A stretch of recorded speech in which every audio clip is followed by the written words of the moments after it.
Kumusta mga kaboxing? This is Boy Kalawang TV. So update lang po tayo mga idol sa inilabas na susunod na makakalaban ni former pound for pound king at kasalukuyang undisputed super middleweight world champion Saul Canelo Alvarez. So ayon nga po dito mga kaboxing sa inilabas na makakalaban ni Canelo Alvarez ay dalawa po daw ang posibleng labanan nito ngayong darating na buwan ng Setyembre.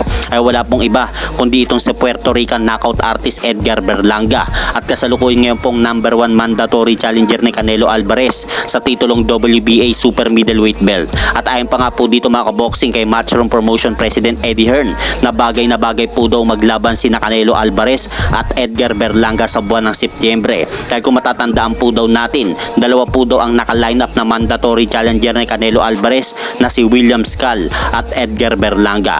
Ngunit hindi po daw kilala si William Skull sa Amerika o Las Vegas, Nevada. Kaya si Edgar Berlanga na po daw ang nakikita ni Eddie Hearn na pwedeng patulan ni Canelo Alvarez dahil kilala na po daw ang pangalan ni Edgar Berlanga sa Amerika at minsan na rin po daw itong lumaban under ng ESPN at DAZN. Kaya wala po daw ang hindi pwedeng hindi makakilala kay Edgar Berlanga ng mga boxing fans upang magbigay ng malaking pera para kay Canelo Alvarez. At pumunta naman po tayo mga idol sa pangalawang posibleng makalaban ni Canelo Alvarez sa buwan ng Setyembre, kundi itong kakambal ni Jermell Charlo na si Jermall Charlo. At sa mga nagtatanong mga kaboxing, nauna na nga pong dinispatchan ni Canelo Alvarez ang kakambal ni Jermall Charlo na si Jermell Charlo sa ibabaw ng lona nung nakaraang taon ng Mayo, kung saan binugbog nga lang po ni Canelo Alvarez ang kakambal nito sa ibabaw ng lona. Kaya sa mga dismayado para kay Canelo na mga boxing fans sa pagpili po nito ng mga boksingero makakalaban, ay isa rin po ako sa mga nadidismaya para dyan. At hanggang dito na lang po muna ang aking update sa mga aganapan sa mundo ng boxing. At syempre mga idol,